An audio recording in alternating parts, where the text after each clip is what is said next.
Revêtez-vous de toutes les armes de Dieu, afin de pouvoir tenir ferme contre les ruses du diable. Éphésiens chapitre 6, verset 11. Frères, sœurs, si chaque jour tu sors de chez toi sans cette armure, tu exposes ton âme à des flèches invisibles. Ce que tu traverses n'est pas simplement psychologique ou émotionnel. C'est un combat spirituel, silencieux, mais réel.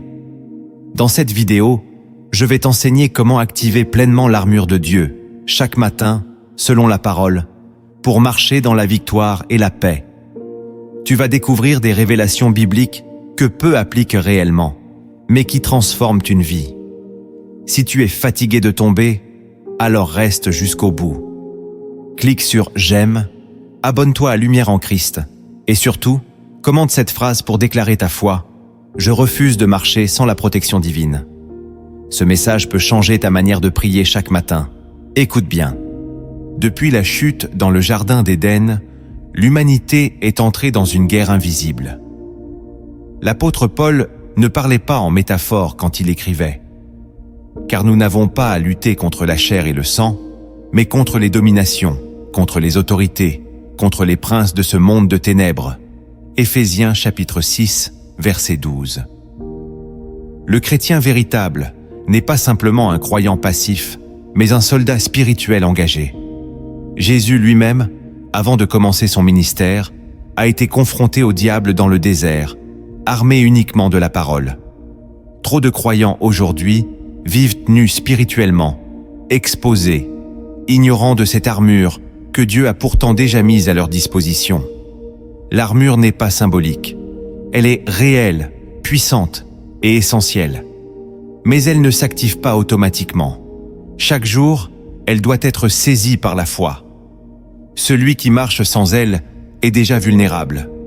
Chaque pièce de l'armure spirituelle n'est pas un symbole lointain, mais une réalité céleste que tu dois revêtir chaque jour avec intention. Ce n'est pas un rituel, c'est un positionnement intérieur. Dans cette première partie, je vais te révéler 10 fondements bibliques puissants pour activer cette protection divine quotidiennement. Écoute avec ton cœur, car ta survie spirituelle en dépend. Le premier fondement biblique que tu dois saisir, c'est que l'armure de Dieu est une réalité spirituelle invisible, mais active. Elle n'est pas un concept mental, ni un symbole poétique destiné à illustrer une foi abstraite. Elle est vivante, donnée par Dieu lui-même pour te couvrir, te protéger et te rendre inébranlable face aux assauts de l'ennemi. Lorsque Paul parle de l'armure dans Éphésiens, il ne propose pas une belle image pour des prédications inspirantes. Il décrit ce que chaque disciple de Christ doit s'approprier dans la prière et l'obéissance. Le casque du salut, la cuirasse de la justice, le bouclier de la foi, ce sont des dimensions spirituelles précises qui correspondent à des postures intérieures, à des réalités du royaume que tu dois endosser. Pourquoi crois-tu que tant de chrétiens tombent dans le doute, la peur ou l'impureté dès le matin? Parce qu'ils sortent nus, exposés aux flèches du malin. L'ennemi ne cherche pas tes émotions, il cherche ton armure. Il cherche la faille, l'ouverture, l'absence de couverture. Tant que tu n'as pas compris que cette armure est concrète dans le monde spirituel, tu continueras à vivre comme une cible facile. Mais dès que tu prends conscience qu'elle existe vraiment, et qu'elle est cela pour toi, chaque jour tu entres dans un autre niveau d'autorité. Tu ne la mérites pas. Tu l'as reçue en Christ. Elle n'est pas le fruit de tes œuvres, mais de ta position. Ce que Dieu a mis à ta disposition, l'ennemi veut t'en détourner par ignorance ou distraction. Tu dois décider, chaque matin, de la revêtir comme un soldat déterminé. Car cette guerre ne prend jamais de repos. Et si tu ne portes pas ton armure, tu ne tiendras pas debout. Le deuxième fondement biblique que tu dois comprendre, c'est que tu ne peux pas revêtir l'armure de Dieu sans te dépouiller d'abord de toi-même. L'armure ne peut pas se poser sur la chair. Elle ne se place pas sur l'orgueil, sur le compromis ou sur la double vie. Avant d'enfiler l'équipement divin, il faut d'abord renoncer à ton ancien homme. Déposer tes pensées charnelles, tes rancunes, tes calculs, ton autosuffisance. Car Dieu ne couvre pas ce qu'il n'approuve pas. Dépouillez-vous du vieil homme qui se corrompt par les convoitises trompeuses. dit la parole dans Éphésiens chapitre 4, verset 22. Tu ne peux pas porter la cuirasse de la justice si tu marches dans l'hypocrisie ou si tu refuses de te repentir. Chaque matin, tu dois commencer par un acte d'humilité intérieure. Tu dois te vider de toi-même pour laisser Christ te remplir. C'est dans cette posture de dépouillement que l'armure prend toute sa puissance.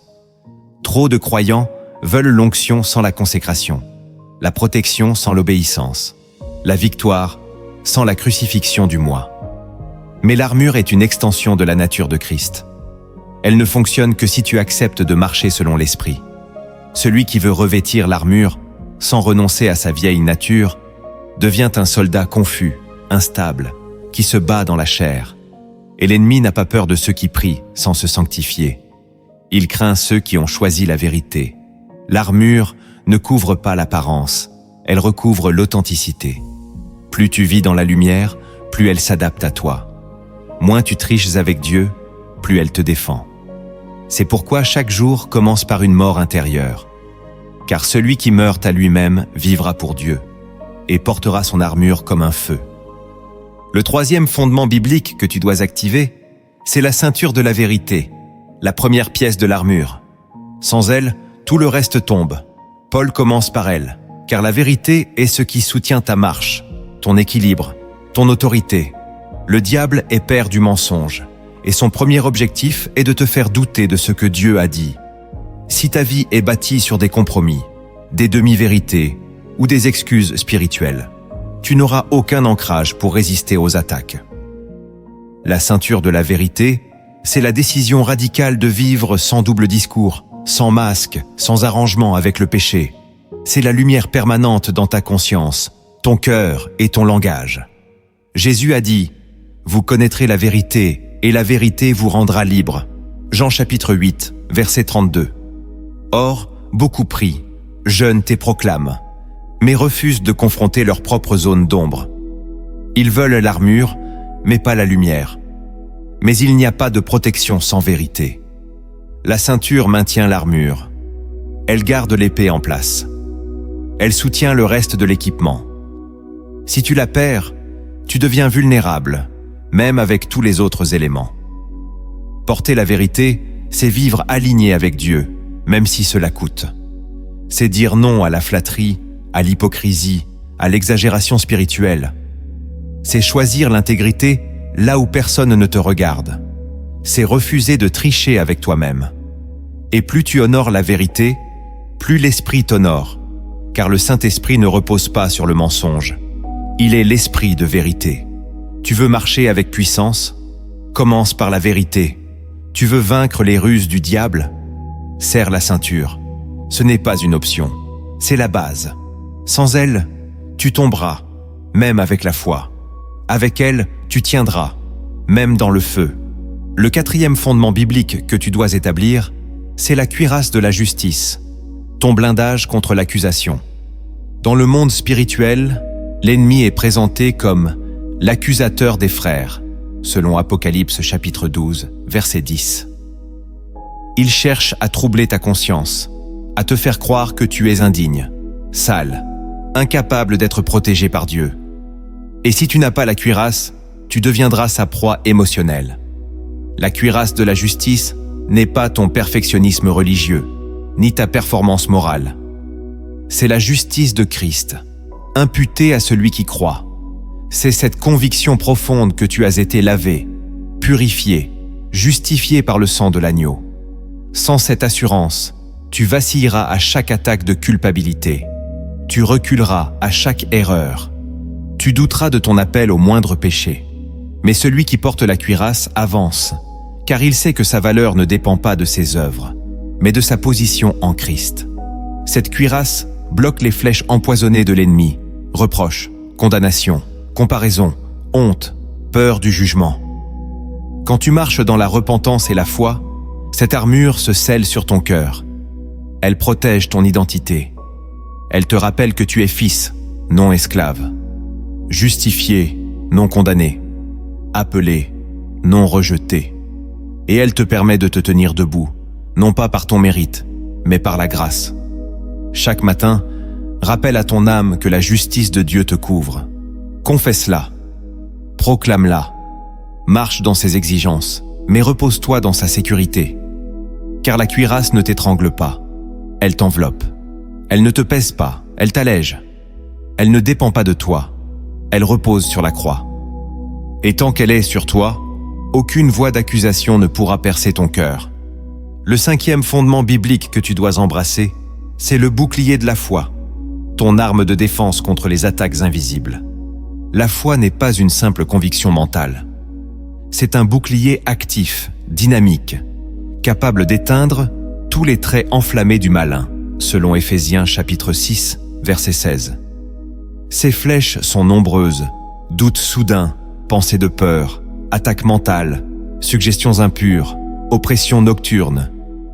Elles sont subtiles, rapides, imprévisibles.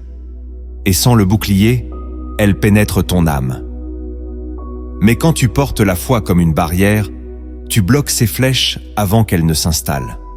Tu ne peux pas empêcher les flèches d'être tirées, mais tu peux empêcher leur impact. Et cette foi ne vient pas de toi.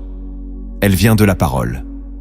La foi vient de ce qu'on entend, et ce qu'on entend vient de la parole de Christ. Romains chapitre 10, verset 17. Plus tu écoutes Dieu, plus ton bouclier grandit. Moins tu médites la parole, plus tu t'exposes. Porter le bouclier, c'est choisir de croire ce que Dieu dit, même quand tout dit le contraire. C'est opposer une vérité divine à chaque mensonge satanique. C'est répondre à la peur par une promesse.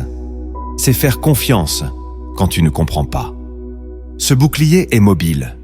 Il s'adapte à ta situation. Il se lève au moindre signal. Mais tu dois l'entretenir. Tu dois le renforcer chaque jour. Sinon, il s'effrite. Beaucoup sont blessés, non pas parce que Dieu les a abandonnés, mais parce qu'ils ont baissé leur foi. Ne baisse jamais ton bouclier. Reste en alerte. Et surtout, écris en commentaire « Je refuse de laisser mes pensées sans défense ». Car un cœur sans foi est une cible ouverte. Le 6e fondement biblique que tu dois intégrer, c'est le casque du salut, la couverture spirituelle de ton intelligence. Ton esprit est le champ de bataille principal. C'est là que le diable sème ses mensonges, ses peurs, ses illusions. Le salut n'est pas seulement une destination éternelle, c'est aussi une protection mentale quotidienne. Celui qui est sûr de son salut marche avec stabilité. Celui qui doute devient vulnérable. Le casque du salut, c'est cette conviction ferme que tu as été sauvé par grâce, que tu appartiens à Dieu, que ton identité est céleste. Quand tu le portes, les pensées de rejet, de peur, de dépression, de confusion n'ont plus de pouvoir. Le casque te garde dans une paix surnaturelle, car il te rappelle que tu es déjà vainqueur en Christ. Prenez aussi le casque du salut, dit Éphésiens chapitre 6, verset 17. Ce n'est pas une suggestion, c'est un ordre. Chaque matin, pose ce casque sur ton esprit par la prière. Déclare que tu es sauvé, racheté, purifié, appelé. Proclame que ta tête appartient à Dieu, que ton intelligence est soumise au Christ. Le casque filtre les pensées qui viennent à toi. Il bloque les projections de l'ennemi. Il t'empêche de nourrir des idées qui te détruisent. Sans lui, tu laisseras les flèches du doute t'infiltrer. Et une fois dans tes pensées, elles deviendront des forteresses. Mais avec lui, tu restes lucide, aligné, concentré sur les réalités éternelles. Ne vis plus une foi sans assurance. Ne laisse pas le diable te murmurer que tu es perdu, abandonné, inutile. Tu es sauvé, et ce salut est une armure pour ton esprit. Chaque jour, rappelle-le à ton âme. Renouvelle ton intelligence. Choisis ce que tu laisses entrer, car celui qui garde sa tête garde sa destinée. Et celui qui porte le salut ne marche plus dans la confusion, mais dans la lumière. Le 7e fondement biblique que tu dois activer, c'est l'épée de l'esprit, la parole de Dieu déclarée avec foi. Toutes les autres pièces de l'armure sont défensives, mais l'épée, elle, est offensive. Elle te permet de contre-attaquer, de repousser l'ennemi, de briser les forteresses mentales. Prenez aussi l'épée de l'esprit, qui est la parole de Dieu. Éphésiens chapitre 6, verset 17. Beaucoup de croyants possèdent des Bibles, mais peu manient l'épée. Lire la parole ne suffit pas. Tu dois la méditer, la déclarer, la proclamer avec autorité. L'épée fonctionne quand elle sort de ta bouche. Quand Jésus fut tenté dans le désert, il ne pria pas en silence. Il répondit avec la parole, « Il est écrit ». Et à chaque attaque du diable, il opposa un verset précis. Voilà ce qu'est l'épée, une parole révélée, tranchante, dirigée. Ce n'est pas la connaissance générale qui blesse l'ennemi, c'est la déclaration ciblée dans l'instant du combat. Tu ne peux pas brandir ce que tu n'as pas mémorisé. Tu ne peux pas déclarer ce que tu ne crois pas. L'épée n'est pas un verset isolé, c'est une vérité vivante en toi. Et elle devient puissante quand elle est chargée de foi. Chaque jour, tu dois affûter ton épée. Lis, médite, retiens, confesse. Quand une pensée de peur surgit, dégaine une promesse de paix. Quand la tentation se présente, frappe avec un verset de sainteté. Quand la confusion t'envahit, tranche avec une parole de clarté. Tu n'es pas sans défense, tu es équipé. Mais si tu ne sors pas ton épée, tu subiras. N'attends pas le dimanche pour combattre. Chaque matin est un champ de guerre. Prépare ton arsenal. Car l'ennemi ne craint pas tes émotions, il craint la parole que tu portes. Elle est vivante, elle est efficace. Et dans ta bouche, elle devient une arme redoutable, capable de renverser les forteresses les plus anciennes. Le 8e fondement biblique que tu dois recevoir, c'est que la prière est la clé qui active et scelle toute l'armure. Paul termine son enseignement sur l'armure avec ces mots. « Faites en tout temps par l'Esprit toutes sortes de prières et de supplications. » Éphésiens chapitre 6, verset 18. Ce n'est pas une pièce de plus.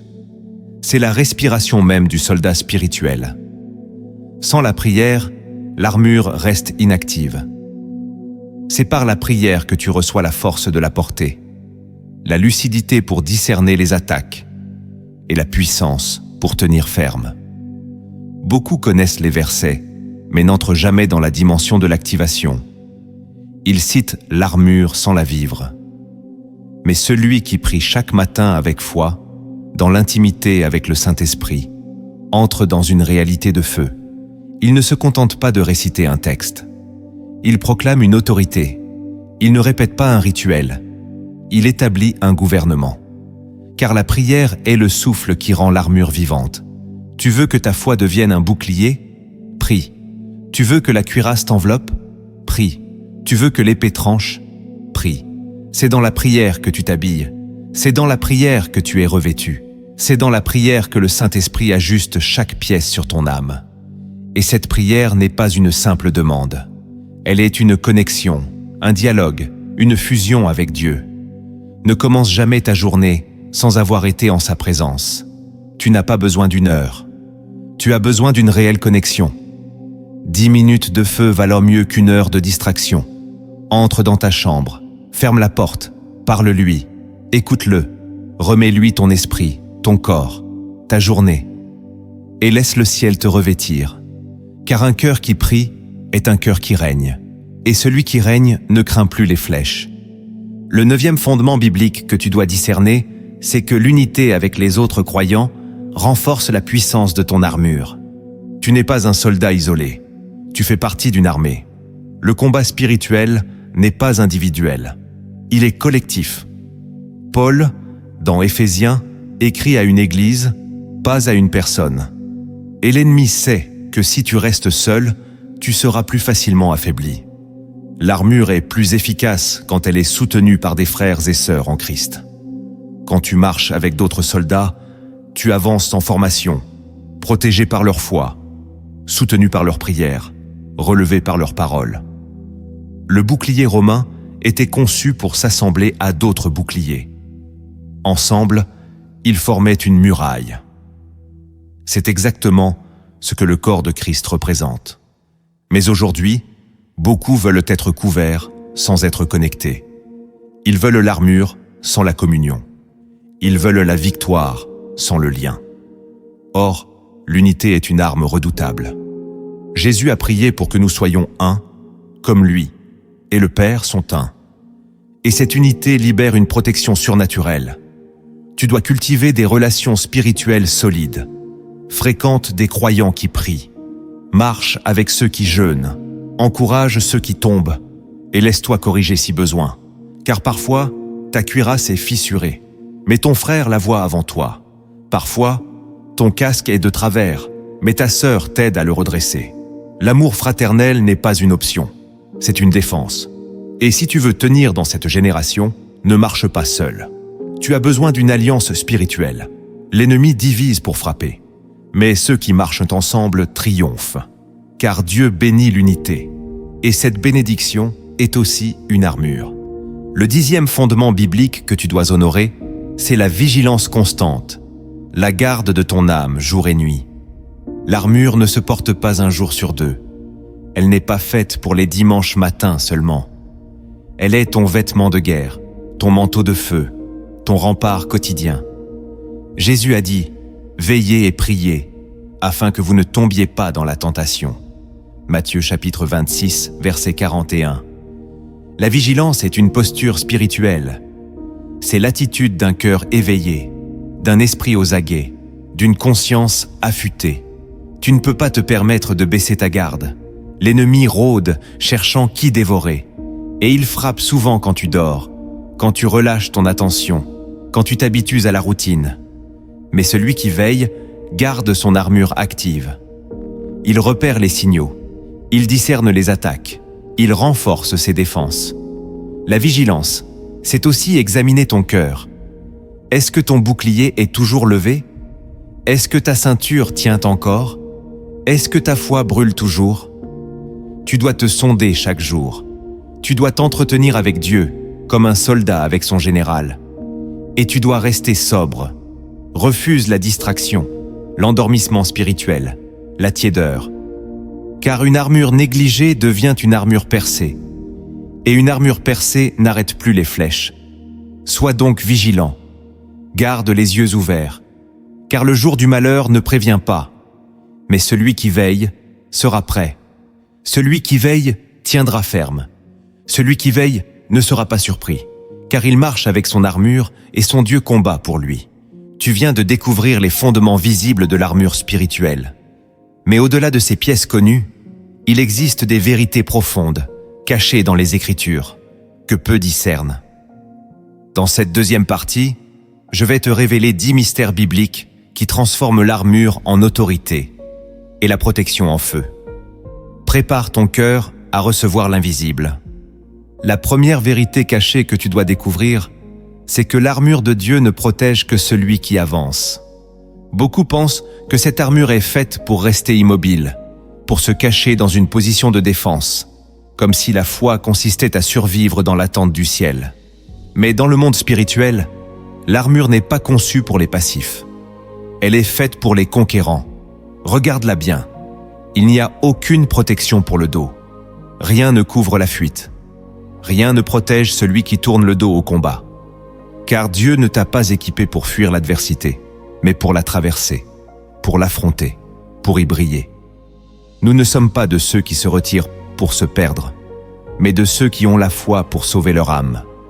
Hébreux chapitre 10, verset 39. L'armure s'active lorsque tu marches. Elle prend vie lorsque tu avances par la foi. Rester bloqué dans l'indécision, c'est l'éteindre. Rester figé dans la peur, c'est la désarmer. Dieu veut que tu sois un soldat en mouvement, un disciple qui ose sortir du bateau, même quand la mer est agitée. Celui qui avance est couvert, celui qui recule s'expose. Cette vérité est dérangeante pour ceux qui vivent une foi de refuge et non de conquête. Mais le royaume de Dieu appartient aux violents, à ceux qui marchent même quand les jambes tremblent, à ceux qui parlent la vérité même quand elle coûte, à ceux qui tiennent leur position même dans l'épreuve. Ta foi doit être mobile, vivante, déterminée. Tu dois être prêt à poser un pas, même dans l'invisible. C'est là que l'armure devient un feu autour de toi. Alors ne reste plus assis. Ne te cache plus. Dieu ne t'a pas armé pour l'inaction. Il t'a armé pour que tu marches, que tu prennes possession, que tu libères les captifs. Celui qui avance n'est pas seul. Il est entouré du ciel. La deuxième vérité cachée que tu dois accepter, c'est que ton armure dépend de ta pureté intérieure. Il ne suffit pas de proclamer l'Écriture ou de réciter Éphésiens chapitre 6 pour être protégé. L'armure n'est pas un costume qu'on enfile pour jouer un rôle devant les hommes. Elle est une réalité vivante que Dieu ajuste sur les cœurs purs. La pureté n'est pas la perfection. C'est l'état d'une âme qui choisit de ne rien cacher, de ne rien souiller, de ne rien mélanger. David a prié « Crée en moi un cœur pur, ô Dieu, et renouvelle en moi un esprit bien disposé. » Psaume 51, verset 12. Car il savait que sans cette purification, aucune armure ne tient. L'impureté ouvre des brèches, le compromis crée des fissures, l'hypocrisie laisse passer les flèches.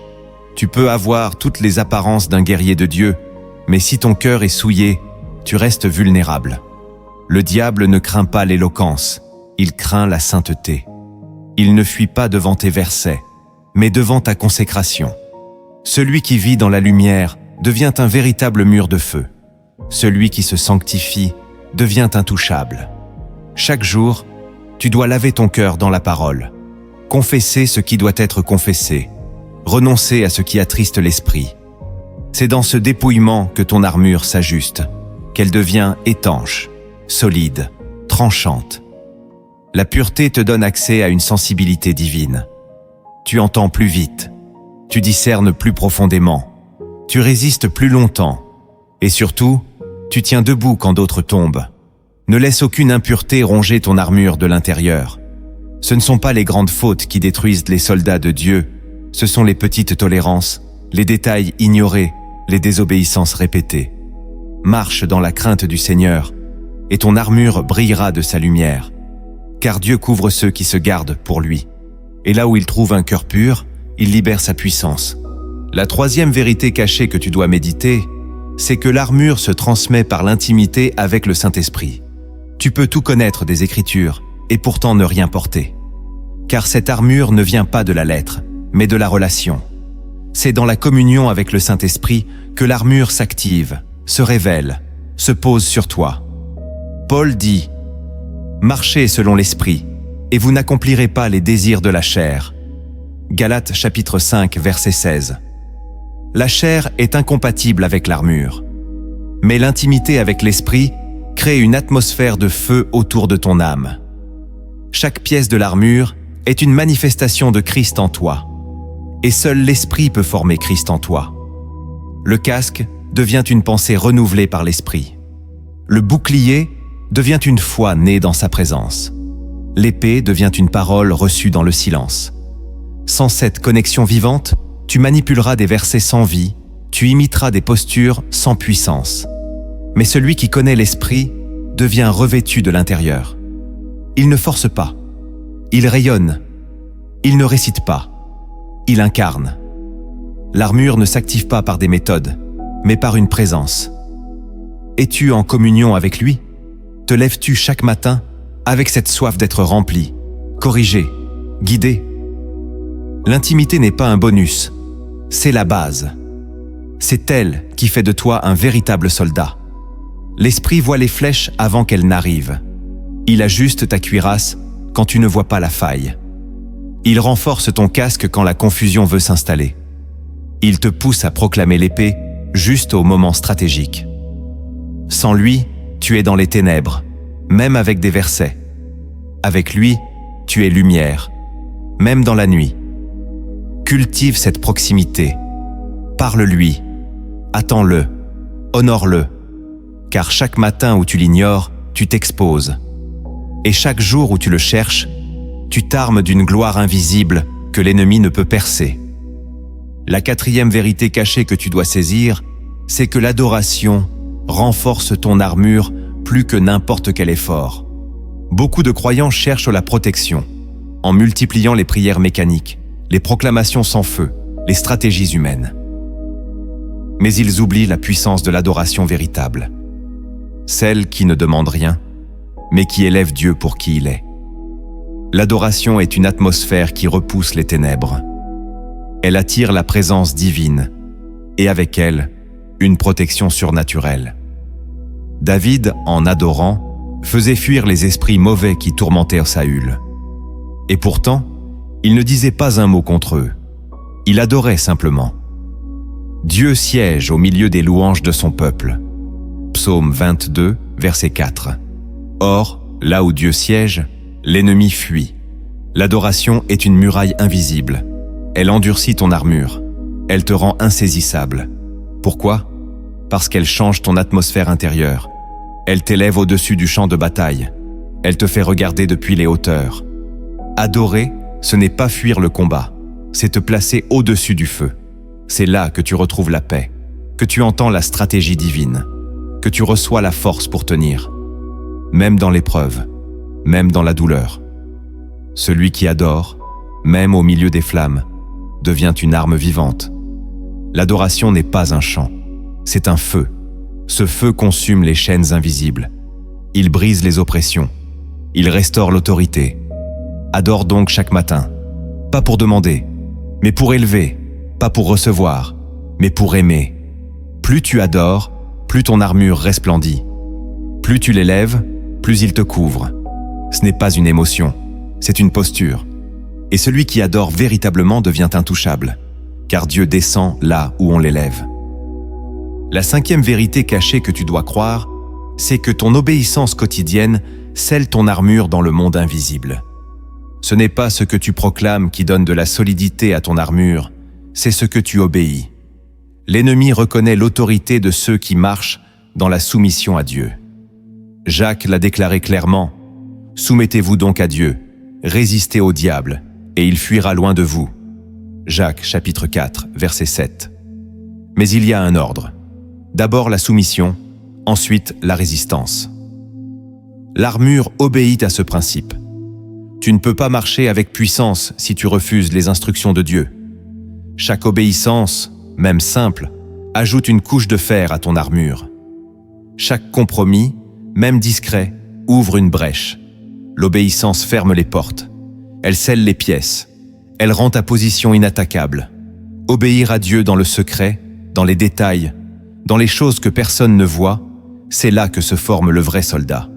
L'ennemi sait qui écoute Dieu et qui se contente de l'écouter prêcher. Tu veux que ta cuirasse tienne ? Obéis. Tu veux que ton casque ne glisse pas ? Obéis. Tu veux que ton épée tranche juste ? Obéis. Même quand c'est difficile. Même quand ça coûte. L'armure est vivante et elle répond à l'intégrité de ton cœur. Ne te contente pas de savoir. Pratique.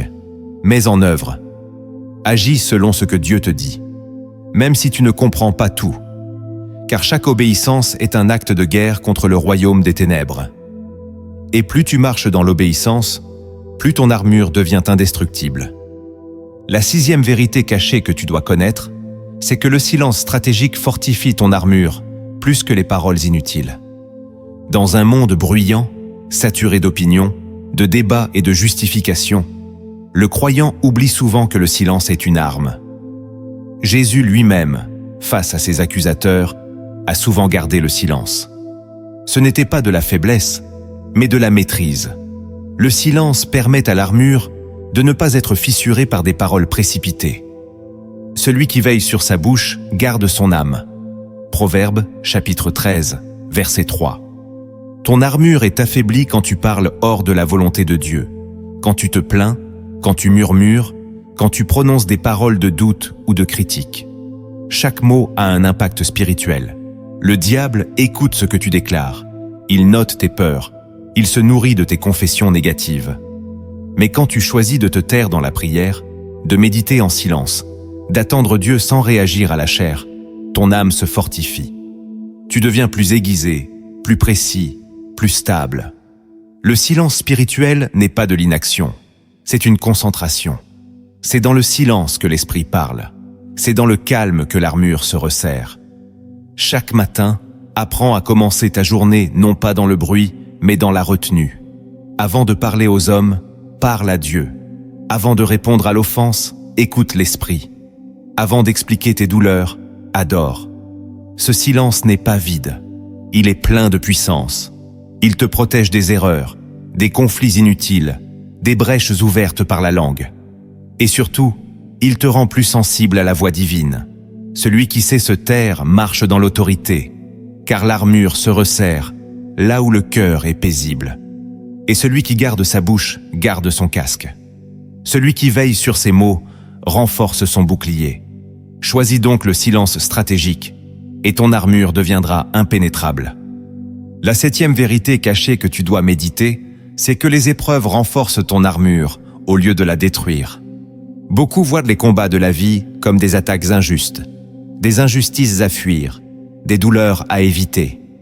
Pourtant, dans le plan de Dieu, les épreuves sont des ateliers divins où l'armure est testée, ajustée, consolidée.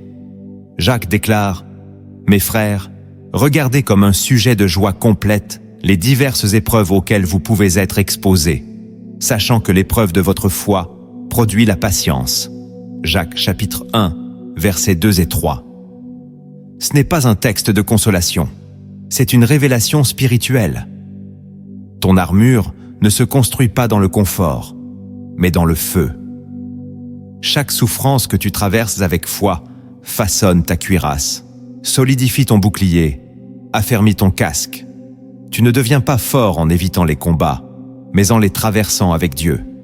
Celui qui fuit la douleur ne développera jamais la stature spirituelle nécessaire pour tenir. Mais celui qui reste fidèle dans la tempête devient un mur. L'ennemi le sait, il attaque pour tester, pour voir si ton armure est réelle ou imaginaire, si elle est bâtie sur la foi ou sur des émotions. Et Dieu permet parfois l'épreuve pour t'élever, pour forger en toi un soldat mature. Alors ne méprise plus la souffrance, ne la maudis pas, regarde-la comme une forge. Elle révèle ce que tu portes, elle expose les fissures, mais elle est aussi l'occasion de grandir. Plus tu résistes, plus tu deviens solide. Plus tu t'appuies sur la parole, plus ton armure resplendit. Les flammes n'ont jamais détruit ceux qui étaient couverts par Dieu. Elles ont seulement révélé leur alliance. Et toi aussi, si tu tiens dans le feu, ton armure brillera devant les hommes et les anges. L'épreuve ne vient pas pour te briser, mais pour te fortifier. La 8e vérité cachée que tu dois recevoir, c'est que la reconnaissance quotidienne magnétise la présence divine sur ton armure. Tu veux marcher avec un feu que l'ennemi ne peut imiter? Alors commence à remercier Dieu dès que tu ouvres les yeux. La gratitude n'est pas un geste spirituel secondaire. C'est un levier surnaturel qui attire la gloire de Dieu sur ta vie. Rendez grâce en toutes choses, car c'est à votre égard la volonté de Dieu en Jésus-Christ. Première épître aux Thessaloniciens, chapitre 5, verset 18. La reconnaissance est une clé pour maintenir ton armure activée, huilée, rayonnante. Elle ferme les portes à l'amertume, à la plainte, à l'ingratitude qui fragilise ton esprit. Quand tu remercies Dieu, même dans l'épreuve, tu refuses de baisser ton bouclier. Quand tu élèves ton cœur avec gratitude, tu redresses ton casque. Quand tu loues, malgré les douleurs, tu affûtes ton épée. Celui qui remercie marche dans la lumière. Et cette lumière, c'est une armure que les ténèbres ne peuvent franchir. Ne commence jamais ta journée par les plaintes, les regrets ou la comparaison. Commence-la par une explosion de reconnaissance. Compte ce que Dieu a fait, ce qu'il t'a évité, ce qu'il t'a appris. Sois reconnaissant pour ce que tu vois, mais aussi pour ce que tu ne vois pas. Pour les combats qu'il a menés à ta place, pour les dangers qu'il a détournés en silence. La gratitude est un bouclier invisible. Elle aligne ton cœur avec le ciel. Elle te rend conscient de ta position, et elle fait fuir l'ennemi qui se nourrit du mécontentement. Sois donc un adorateur reconnaissant. Marche chaque jour dans la gratitude, et tu verras ton armure briller plus que l'or. La 9e vérité cachée que tu dois incarner, c'est que ton témoignage rend ton armure invincible. L'Apocalypse dit « Ils l'ont vaincu à cause du sang de l'agneau et à cause de la parole de leur témoignage. » Apocalypse chapitre 12, verset 11. Ton témoignage n'est pas une simple histoire, c'est une arme spirituelle. Quand tu déclares ce que Dieu a fait dans ta vie, tu rappelles aux ténèbres qu'elles ont déjà perdu. Ton témoignage est une lumière dans le combat. Il renforce ton casque, il enracine ta foi, il affûte ton épée. Beaucoup de chrétiens oublient ce que Dieu a accompli. Ils gardent le silence, pensant que leur histoire est trop simple, trop petite. Mais chaque victoire, chaque délivrance, chaque guérison, chaque transformation est une preuve vivante que Dieu combat pour toi. Le diable veut que tu oublies, que tu minimises, que tu caches ce que Dieu a fait. Mais quand tu parles, même à voix basse, même dans le secret, l'atmosphère change. Tu actives la mémoire spirituelle de ton âme. Tu rappelles à ton cœur que Dieu est fidèle. Et tu désarmes les accusations de l'ennemi. Partage ton témoignage, même s'il est encore incomplet, même si tu es encore en chemin. Parle de ce que Dieu a déjà commencé. Ton armure se solidifie quand tu proclames ta transformation. Et plus tu témoignes, plus tu deviens une source de feu pour les autres. Ce feu, c'est aussi ta couverture. Il éclaire ton sentier et désarme les pièges. Ton témoignage est unique. Il est une épée forgée dans le feu. Ne le garde pas, libère-le. Et surtout, si ce message t'a édifié, partage cette vidéo autour de toi, pour qu'un autre frère, une autre sœur, puisse aussi se revêtir de l'armure du Très-Haut. La 10e vérité cachée que tu dois graver en toi, c'est que ton identité en Christ détermine la force de ton armure. Tu peux porter chaque pièce de l'armure, mais si tu ignores qui tu es, elle restera lourde, mal ajustée, inefficace. Le diable ne craint pas un chrétien qui agit.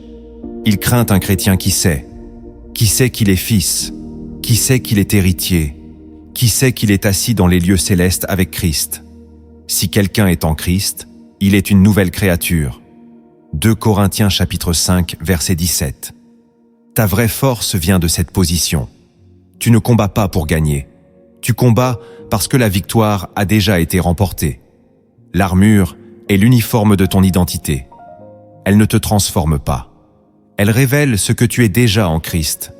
Plus tu crois que tu es aimé, plus ton casque est solide. Plus tu marches comme un héritier, plus ton bouclier résiste. Plus tu assumes ta royauté spirituelle, plus ton épée tranche. L'ennemi veut que tu oublies qui tu es. Il veut que tu te vois comme un mendiant, un esclave, un imposteur. Mais Dieu t'a revêtu d'honneur. Il t'a couronné de grâce. Il t'a marqué de son sceau. Marche donc comme un fils du roi. Tiens-toi droit. Parle avec autorité. Prie avec assurance. Et chaque pièce de ton armure deviendra une extension naturelle de ta nouvelle nature. Ce n'est pas l'effort qui l'active, c'est la foi dans ton adoption. Et plus tu assumes ton identité céleste, plus les ténèbres reculent. Tu as reçu la révélation, mais maintenant, tu dois l'incarner. L'armure spirituelle n'est pas une idée à comprendre, c'est une vie à pratiquer. Dans cette dernière partie, je vais te montrer comment marcher chaque jour dans cette protection divine. Des actions concrètes, des clés célestes, une parabole puissante. Tout est prêt pour ta transformation. Le premier acte que tu dois poser pour activer l'armure chaque jour, c'est de sanctifier ton réveil.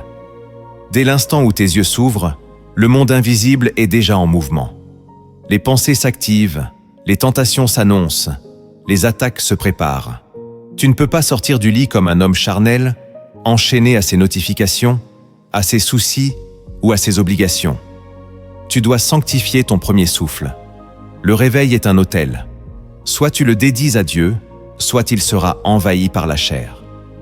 Jésus se levait bien avant l'aube pour prier. Marc chapitre 1, verset 35. Pourquoi ? Parce que la première heure gouverne les suivantes. Si tu veux marcher dans la victoire, commence par l'autel.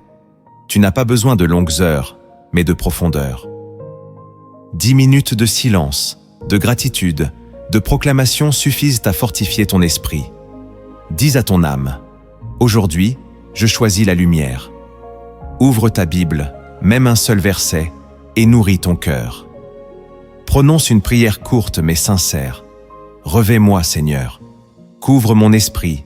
Règne sur mes pensées.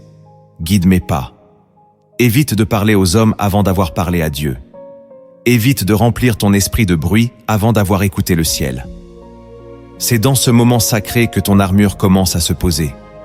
Ta foi s'éveille, ton cœur s'ouvre, ta paix descend. Et si tu fais cela chaque matin, tu construis une forteresse intérieure. Le diable attaquera, mais il te trouvera éveillé. Les tentations viendront, mais elles te trouveront armé. Sanctifier ton réveil, c'est refuser de commencer une journée sans alliance. C'est déclarer que Dieu est premier, non pas en parole, mais en acte. C'est poser une pierre de feu sur ton chemin. Et cette pierre devient un autel que le ciel respecte. Car là où un homme sanctifie sa première heure, Dieu bâtit un trône. Et là où Dieu règne, l'ennemi recule. Le deuxième acte que tu dois poser pour activer l'armure chaque jour, c'est de proclamer la parole avec autorité. Tu ne peux pas marcher dans le silence intérieur. L'ennemi n'écoute pas tes pensées. Il n'obéit qu'à la vérité proclamée. Jésus n'a pas vaincu le diable par le silence, mais par l'épée de la parole dite à haute voix. Il est écrit. Chaque jour, tu dois faire de ta bouche un instrument de guerre. Proclamer la parole, ce n'est pas réciter des versets de mémoire comme une formule magique. C'est affirmer avec foi une vérité divine jusqu'à ce qu'elle transforme ton atmosphère. Tu te lèves, tu te tiens droit et tu déclares « Aucune arme forgée contre moi ne prospérera. Je suis couvert par le sang de Jésus. Le Seigneur combat pour moi. » Ces paroles ne sont pas des slogans, ce sont des projectiles spirituels. Elles éteignent les flèches, elles repoussent les ombres, elles imposent le règne de Dieu autour de toi. Tu veux que ton casque soit solide? Parle. Tu veux que ton bouclier soit levé? Parle. Tu veux que ton épée tranche? Parle. Même si tu ne ressens rien, même si tu es fatigué, parle quand même. Car la foi vient de ce qu'on entend. Et ce que tu entends, c'est ce que tu dis. Proclame les promesses, les commandements, les avertissements. Dis à ton âme ce qu'elle doit croire. Dis à ton corps ce qu'il doit faire. Dis à l'ennemi qu'il est déjà vaincu. Et plus tu parles selon la parole, plus ton armure devient vivante. Ne laisse pas ton matin être rempli de doutes, de plaintes ou de bavardages vains. Remplis-le de feu. Parle comme un soldat. Parle comme un fils. Parle comme un héritier. Car ta bouche est une clé et la proclamation est ton autorité. Le troisième acte que tu dois poser pour activer l'armure chaque jour, c'est de purifier ton atmosphère. L'environnement dans lequel tu vis influence la condition de ton âme. Tu peux être spirituellement armé, mais vivre dans un lieu rempli de bruit, de tension, de distraction, qui ouvre des brèches. Le Saint-Esprit est sensible. Il ne repose pas dans le désordre, ni dans le chaos sensoriel. Tu dois donc apprendre à sanctifier ton espace. Le lieu où tu dors, où tu pries, où tu travailles, doit être un refuge pour l'armure. Commence par nettoyer ton intérieur. Objets impurs, musique toxique, images polluantes, conversations stériles. Ce que tu tolères autour de toi affaiblit ce que Dieu construit en toi. Ensuite, ouvre les fenêtres de ton âme. Mets une louange douce, pose une atmosphère de paix, lis un passage de la Bible à voix haute. C'est comme répandre de l'huile sur ton armure. Chaque coin de ta maison doit devenir un lieu que l'ennemi craint. Tu veux voir ton casque de salut rester stable? Crée un environnement de paix. Tu veux sentir ton bouclier se renforcer? Ferme les portes aux influences impures. Tu ne peux pas revêtir l'armure dans une maison de confusion. Tu dois choisir ton atmosphère comme un roi choisit son palais. Car l'Esprit de Dieu est comme une colombe. Il se pose là où il est honoré. Et là où il se pose, l'armure s'illumine. Ne laisse pas Netflix, TikTok ou les voix du monde pénétrer ton intimité sans discernement. C'est par ces canaux que les flèches passent. Purifie ton atmosphère. Établis un autel dans chaque pièce. Prie dans chaque recoin. Déclare la paix. Et ton armure deviendra comme une muraille. Ce que tu fais dans le visible protège ce que Dieu bâtit dans l'invisible. Le quatrième acte que tu dois poser pour activer l'armure chaque jour, c'est de jeûner régulièrement pour aiguiser ta sensibilité spirituelle. Le jeûne n'est pas une discipline du passé, ni une pratique réservée au moment d'urgence. C'est une stratégie divine pour réveiller l'esprit, crucifier la chair et fortifier l'armure. Jésus lui-même a jeûné 40 jours avant d'entrer dans la guerre spirituelle de son ministère. Pourquoi? Parce que le jeûne rend le soldat plus lucide, plus alerte, plus réceptif à la voix divine. Quand tu jeûnes, ton casque se stabilise, les pensées s'éclaircissent. Ton bouclier se redresse, la foi s'affirme, ton épée se renforce, la parole devient vive. Mais surtout, le jeûne coupe les chaînes invisibles de la distraction, de l'attachement au monde, de l'orgueil silencieux. C'est une arme qui ne fait pas de bruit, mais qui provoque des tremblements dans l'enfer. Le jeûne ne change pas Dieu, il te change toi. Il te remet à ta juste place. Il te rend dépendant du ciel. Et quand le ciel est ton seul pain, tu deviens un homme invincible. Apprends donc à jeûner volontairement, même un jour par semaine. Non pas pour que Dieu t'aime plus, mais pour que ton esprit reste éveillé. Jeûne avec la parole. Jeûne avec la prière. Jeûne dans le silence. Et chaque jeûne deviendra un marteau spirituel qui façonne ton armure. Tu veux rester sensible? Jeûne. Tu veux discerner plus vite? Jeûne. Tu veux que ton âme reste brûlante? Jeûne. Car l'armure ne repose pas sur le confort. Elle s'affermit dans le sacrifice. Et le jeûne est un feu que l'ennemi ne supporte pas. Le 5e acte que tu dois poser pour activer l'armure chaque jour, c'est de pardonner sans délai pour éviter les brèches. Le pardon n'est pas un acte émotionnel. C'est un choix spirituel qui détermine la solidité de ton armure. Tant que tu gardes rancune, colère, ressentiment, ton cœur s'ouvre aux flèches empoisonnées. Et aucune cuirasse, aussi brillante soit-elle, ne protège un cœur amer. Jésus a dit « Si vous ne pardonnez pas aux hommes, votre Père ne vous pardonnera pas non plus. » Matthieu chapitre 6, verset 15. Ce n'est pas une menace, c'est une révélation. Le pardon est une barrière. Il ferme les accès à l'ennemi. Il libère ton âme des chaînes intérieures. Chaque matin, fais un check-up de ton cœur. Est-ce que tu portes quelque chose contre quelqu'un? Est-ce qu'un nom, un souvenir, une parole te blesse encore? Si oui, alors libère-le, relâche-le, même s'il n'a pas demandé pardon. Même si c'est injuste, car tu ne le fais pas pour lui. Tu le fais pour ton armure. Tu le fais pour ta paix. Le pardon restaure la puissance du bouclier. Il guérit les fissures invisibles. Il permet à la justice de recouvrir à nouveau ta poitrine. Et surtout, il te rend semblable à Christ. Celui qui pardonne ressemble à celui qui règne. Et celui qui règne est toujours protégé. Ne laisse pas l'amertume saboter ton autorité. Tu veux marcher dans la lumière? Pardonne. Tu veux parler avec puissance? Pardonne. Tu veux prier sans blocage? Pardonne. Écris en commentaire « Je refuse de laisser le non-pardon affaiblir mon armure. » Et chaque pardon que tu libères est une victoire dans l'invisible. Le 6e acte que tu dois poser pour activer l'armure chaque jour, c'est de nourrir ton âme avant ton corps. Ce que tu mets en toi dès les premières heures du jour façonne l'état de ton esprit pour toute la journée.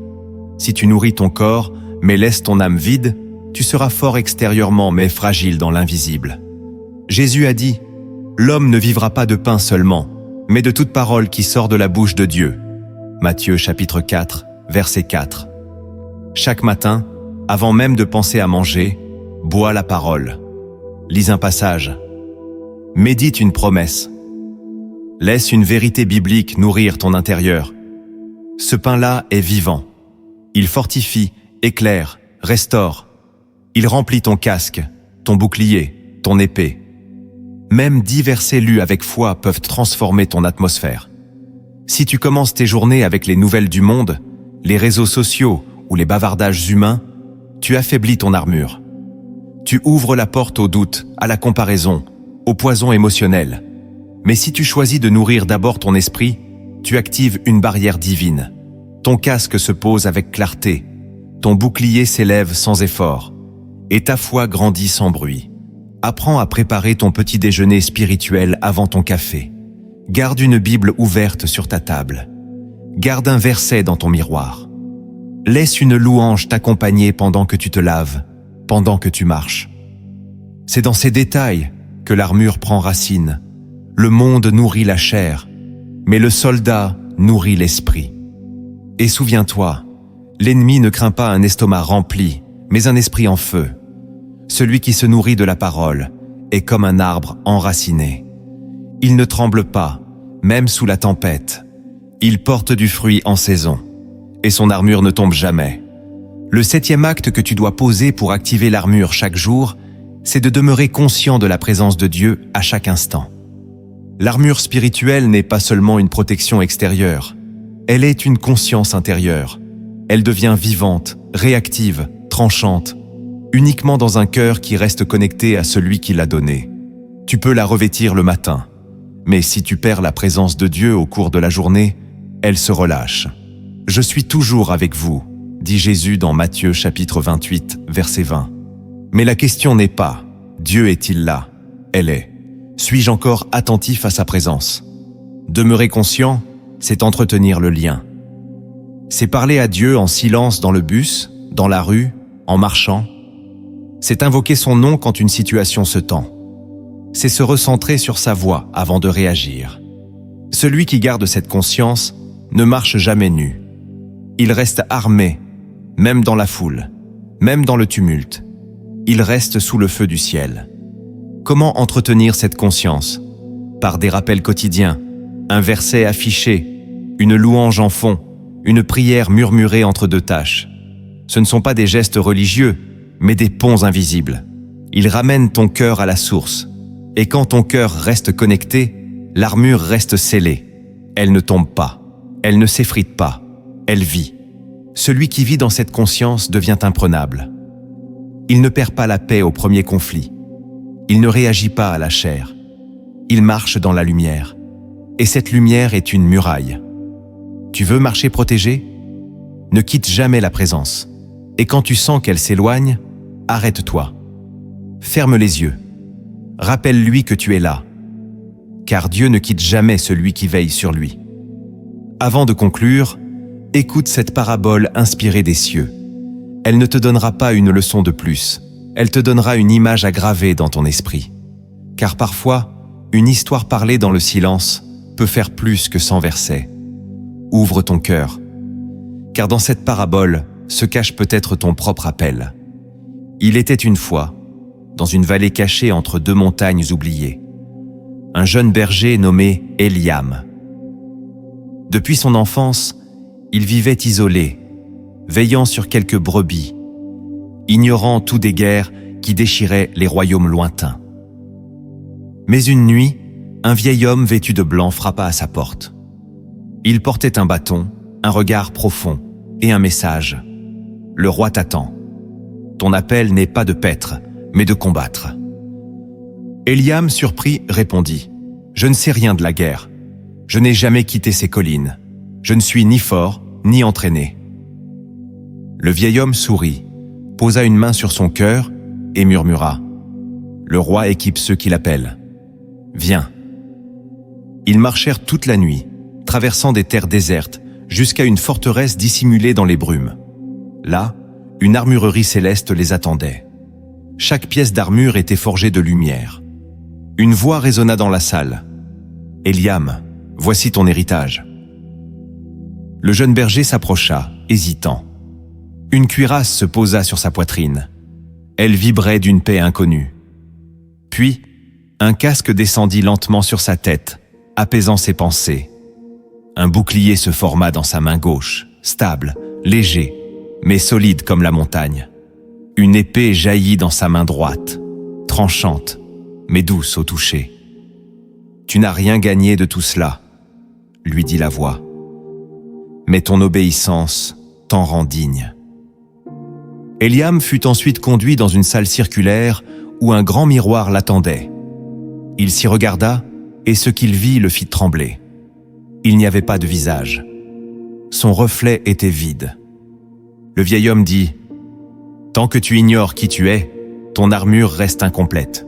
Tu dois marcher avec elle chaque jour et elle révélera ton identité. » De retour dans la vallée, Eliam ne trouva plus ses brebis.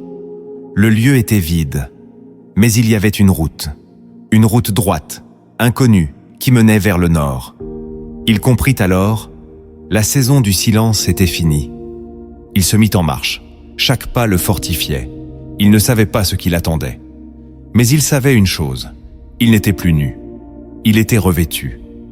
La parabole d'Eliam révèle une vérité profonde.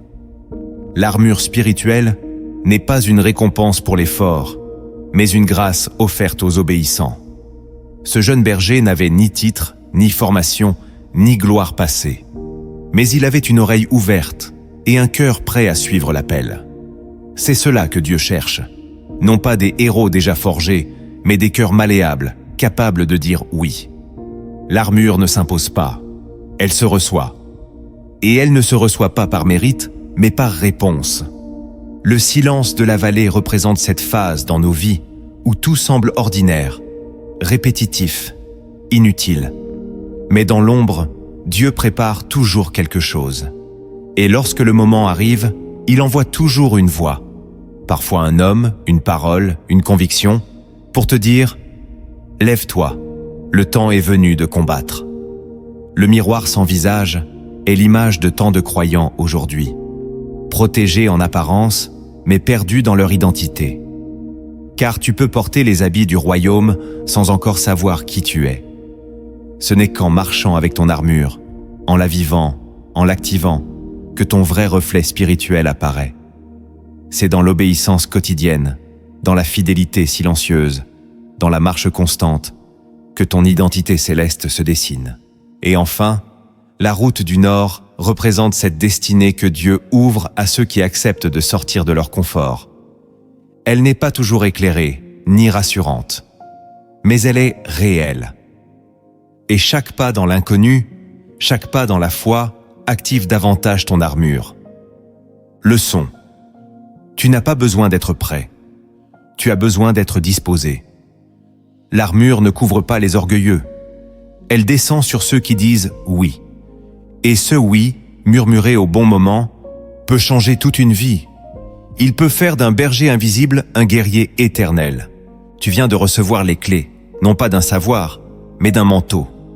L'armure de Dieu n'est pas une fable biblique pour enfants sages. C'est une réalité invisible, offerte par le ciel, pour ceux qui refusent de marcher exposés. Tu n'as plus d'excuses. Tu n'es pas faible, tu es équipé. Chaque pièce de cette armure t'a été donnée en Christ. La ceinture de vérité, la cuirasse de justice, les sandales de paix, le bouclier de la foi, le casque du salut, l'épée de l'esprit. Mais ce don n'est efficace que si tu le reçois, si tu le portes, si tu le vis.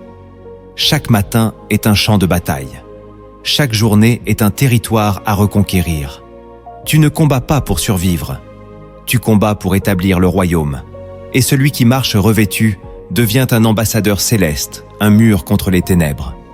Alors choisis aujourd'hui. Ne laisse plus une seule aube sans ta cuirasse. Ne laisse plus une seule attaque sans riposte. Ne vis plus une seule journée sans t'habiller de feu. Lève-toi, parle, marche, résiste. Et surtout, partage cette vidéo à quelqu'un qui marche nu sans le savoir. Tu peux être la voix qui le sauve. Abonne-toi dès maintenant à Lumière en Christ. Clique sur j'aime et écris en commentaire « Je refuse de commencer une seule journée sans l'armure de Dieu, car ce combat est réel.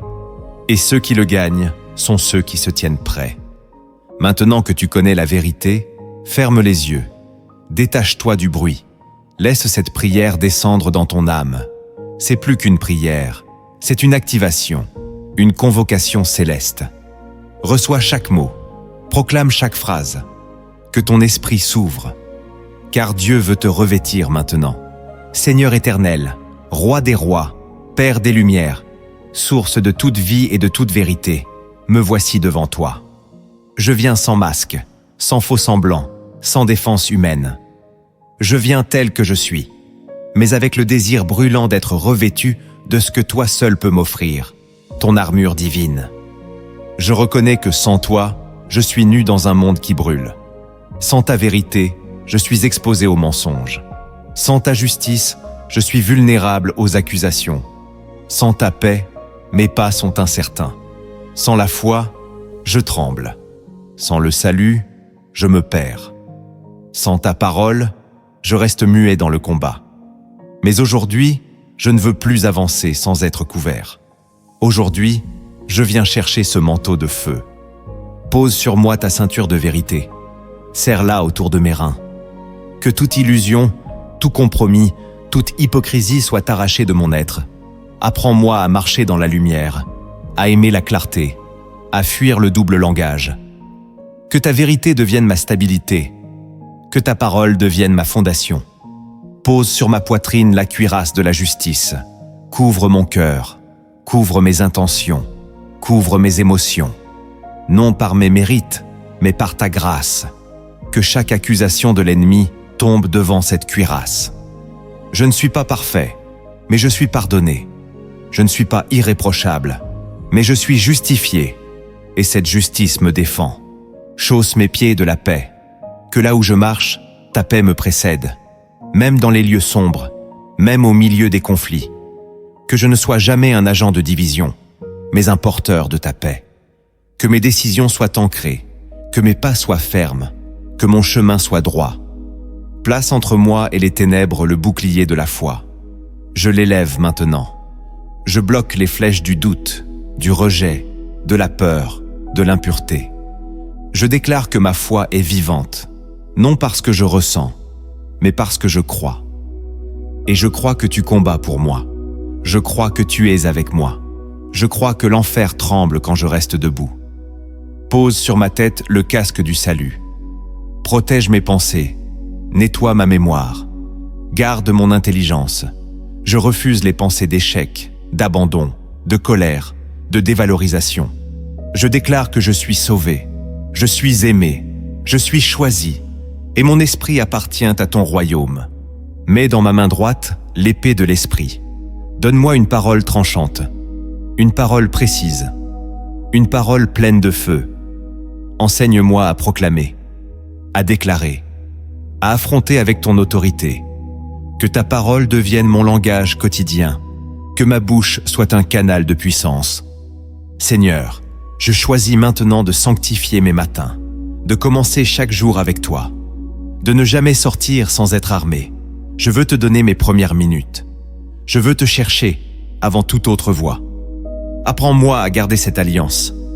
Aide-moi à pardonner sans tarder, à relâcher ce qui m'empoisonne, à ne pas nourrir la rancune, à ne pas ouvrir de brèche dans ma cuirasse. Rends-moi libre de toute amertume. Je veux être léger, mobile, inatteignable par la haine. Apprends-moi à jeûner, non par obligation, mais par amour. À offrir mes repas pour entendre ta voix, à sacrifier un confort pour devenir plus sensible. Donne-moi la discipline du soldat, le silence du stratège, la ferveur de l'amoureux. Je veux que ma maison soit un lieu de gloire. Purifie mon atmosphère, que chaque pièce reflète ta présence. Éloigne ce qui pollue, ce qui distrait, ce qui ouvre les portes à l'ennemi. Je veux que mon espace te soit agréable. Et plus que tout, Seigneur, garde-moi conscient de ta présence. Que je vive avec cette conscience brûlante que tu es là, chaque seconde. Que je ne me déconnecte jamais. Que je ne marche jamais seul. Que je sache, même dans le silence, que tu m'entoures. Merci, Seigneur, pour cette armure. Je la reçois. Je la revêts. Je marche avec elle. Non pas comme un religieux, mais comme un fils. Non pas comme un peureux, mais comme un héritier. Et je déclare, aucun plan du malin ne tiendra. Aucune attaque ne percera, car je suis revêtu du ciel. Au nom de Jésus-Christ, mon roi, mon rocher, mon rédempteur. Amen.